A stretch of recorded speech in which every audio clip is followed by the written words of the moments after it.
Ici Europe 16h-18h sur Europe 1. Stéphane Bern et Mathieu Noël. 1. Historiquement vôtre. Tous les jours des 16h, historiquement, votre vous raconte l'histoire sans se la raconter. Elle nous raconte des histoires dont elle est la seule à se rappeler.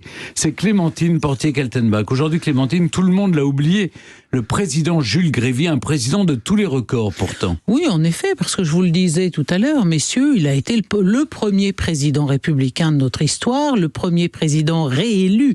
Et vous vous rendez compte qu'il avait 78 ans maintenant, avec notre très jeune président. Alors cela dit, le rôle du président était plutôt d'inaugurer les chrysanthèmes. Il n'avait pas un rôle aussi écrasant que nos présidents de la Ve République. Il a été également le premier président à démissionner, le seul président de la République française d'origine franc-comtoise, et sans doute, alors là c'est plus anecdotique naturellement, mais sans doute avec le général de Gaulle, le plus grand, puisqu'il mesurait 1m90, Jules Grévy. Il était avocat, et autre anecdote, c'est lui qui a défendu le poète Alfred de Musset, qui cherchait à récupérer ses lettres à George Sand. Elle les captait, d'ailleurs ça m'a fasciné cette histoire, parce que de voir qu'on pouvait exiger devant la justice de récupérer des lettres d'amour fougueuses qu'on avait adressées à quelqu'un. Il a épousé une de ses clientes, Jules Grévy. Ah, mais aussi, quand même essentiel, c'est lui qui a fait installer le téléphone à l'Élysée. C'est quand même un truc important. En tout cas, il y a au moins un lieu en France où il est célébré, c'est la petite commune de Mont-sous-Vaudrey, dans le Jura, plus précisément dans le Val d'Amour, où il naît le 15 août 1807 et où il meurt le 9 septembre 1891. Et il y est inhumé d'ailleurs. C'est peut-être le seul coin de France où l'on n'a pas oublié que le village avait donné un président à la France.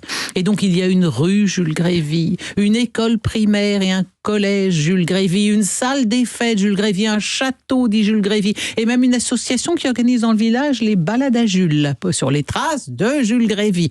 Il est né dans un château, le château de la Grangerie, mais c'était pas une famille aristocratique, les Grévy, c'était des gros propriétaires terriens qui ont été très enthousiastes et très engagés dans la Révolution, puisque son père était l'un des volontaires de 1792. Il a fait toutes les campagnes de la Révolution, et une fois marié, il a racheté le château, il l'a transformé en tuilerie.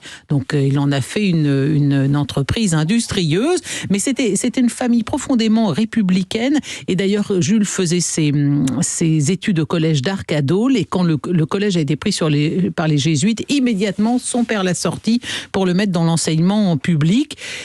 Il est vrai que la Franche-Comté a toujours été une terre républicaine, même si c'est des terres profondément, majoritairement paysannes. De nombreux penseurs socialistes comme Proudhon et Fourier sont des originaires de Jura.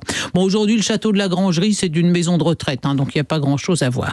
Alors, le malheureux Jules Grévy, on a beaucoup passé de temps à l'épingler, à se fiche de lui, parce qu'il c'est un passionné. Pour les décorations, c'est vrai. En plus, tout à fait, oui, vous avez raison. C'était un passionné de chasse au lapin.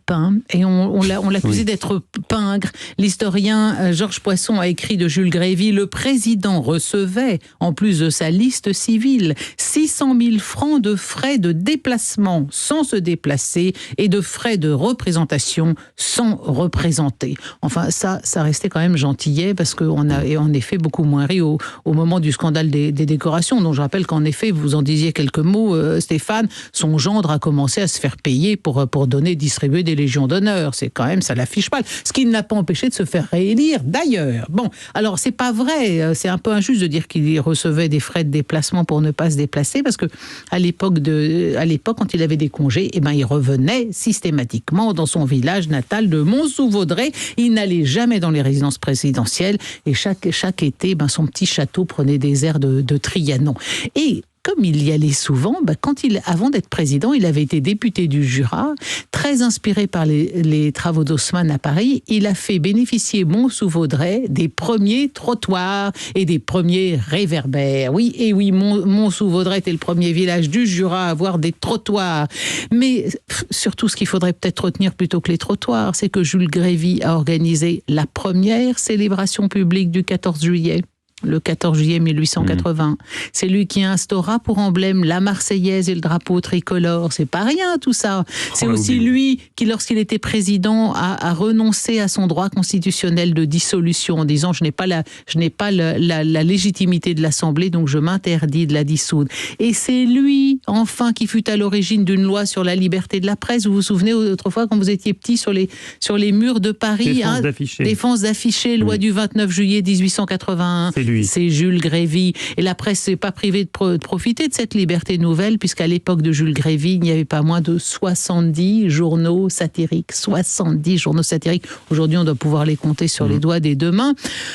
Le cher Jules Grévy a passé ces dernières années quasiment coupé du monde dans son château de Chavannes, un second château du village qu'il a racheté en 1870. Quand il est mort, il a eu droit à des obsèques nationales à Mont-sous-Vaudrey. Et il y a 1000 soldats qui ont été envoyés à Mont-sous-Vaudrey pour prêter main forte. Et la rue Jules Grévy, qui faisait face au manoir où il est mort et qui s'appelait pas encore comme ça à l'époque, a été intégralement repavée en 3 jours pour l'hommage national à Jules Grévy. Comme quoi, voyez, Stéphane, le loto du patrimoine, c'est bien gentil, hein, mais avoir un président de la République dans un village, ça accélère carrément les travaux publics en suspens.